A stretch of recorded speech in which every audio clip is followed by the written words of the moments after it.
Buongiorno a tutti e benvenuti in un nuovo video. Quando insegno italiano spesso mi trovo a parlare con i miei studenti di varie abitudini e delle nostre culture in generale e quindi ho scoperto che alcune delle abitudini che per me sono così normali sembrano invece un po' strane se viste dagli occhi di un non italiano. Quindi oggi vi descriverò alcune abitudini italianissime che, viste dall'estero, possono sembrare un po' particolari.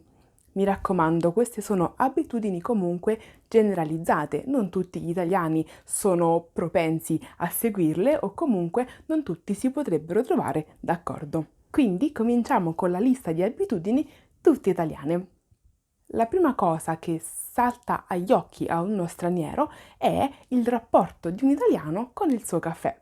Quasi tutti gli italiani fanno colazione con il caffè, che la colazione sia dolce o salata, che il caffè sia semplice, espresso con il latte, un cappuccino, un latte macchiato, comunque il caffè è onnipresente, c'è sempre. Una giornata infatti non comincia senza il caffè. Anche durante l'orario di lavoro spesso sentirete un italiano chiedere una pausa caffè, ovvero quei 5 minuti necessari a prendere il caffè al distributore automatico che è come se ridonassero nuova energia all'italiano, al lavoratore. Durante questa pausa chi invita di solito paga. Mi raccomando, è anche un po' cattiva educazione rifiutare un caffè offerto, tanto per poter recuperare c'è sempre un'altra pausa caffè. La seconda abitudine di cui voglio parlare riguarda un po' il nostro modo di essere in generale. Spesso ho sentito dire dai miei studenti che vedono gli italiani come un popolo molto passionale. Certo non siamo all'altezza degli spagnoli, ma ci diamo il nostro bel da fare. E anche per questo nostro essere così passionale, pare che quando ci relazioniamo con le altre persone, quando abbiamo anche una conversazione molto normale, teniamo una distanza interpersonale molto ridotta. Addirittura la distanza può essere così ridotta che spesso i due interlocutori si toccano mentre parlano.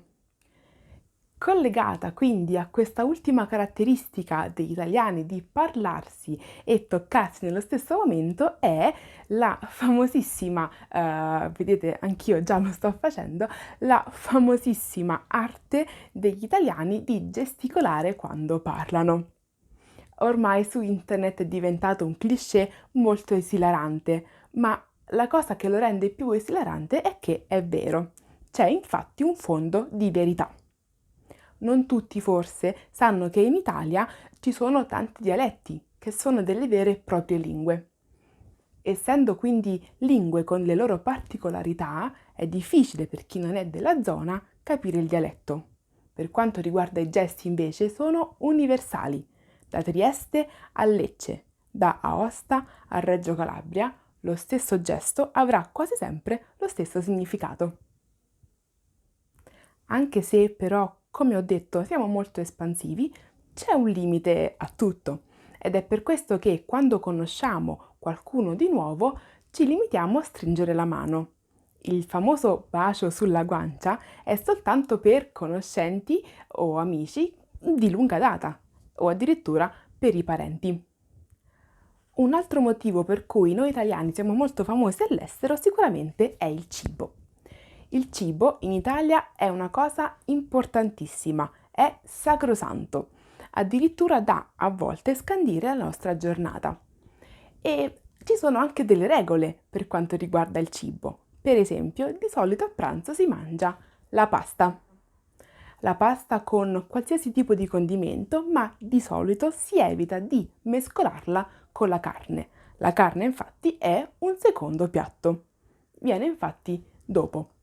Anche per quanto riguarda le bibite abbiamo le nostre regole. Per esempio, durante un pasto di solito si beve acqua, vino e al massimo qualche bibita gassata. Non si beve assolutamente caffè, cappuccino o succo di frutta. Anzi, addirittura il cappuccino di solito in Italia si riserva alla colazione. Andare in un bar e chiedere un cappuccino dopo mezzogiorno potrebbe avere come risultato, infatti, uno sguardo un po' strano da parte di tutti gli italiani presenti. La pizza invece di solito si mangia per cena. Non c'è dubbio quindi che il cibo sia molto importante nella cultura italiana. Naturalmente negli ultimi anni la cucina internazionale si è imposta e con grandissimo risultato anche nel nostro paese, ma questo non vuol dire che noi non siamo ancora affascinati dalla cucina nostrana, ovvero di casa nostra.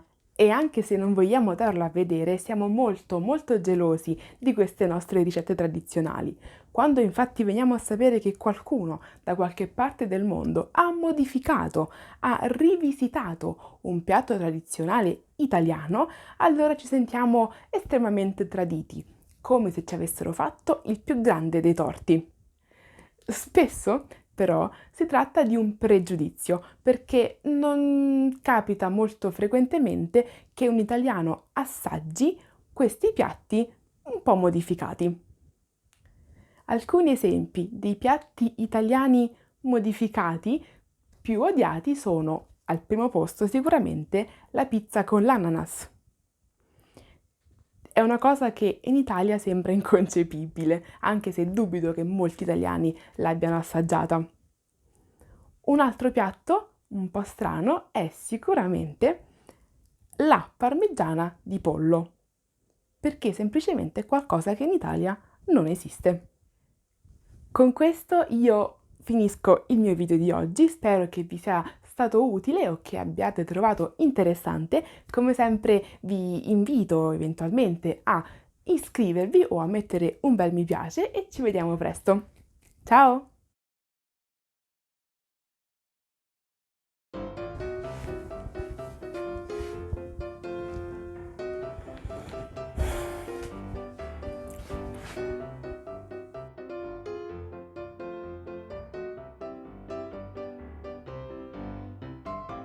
Particolari.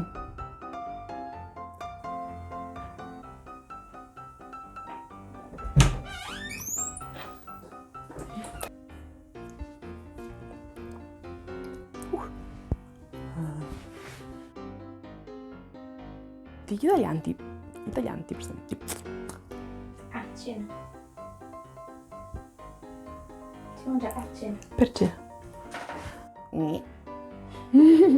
Rimodernati si dice? Rinnovati. Che rere.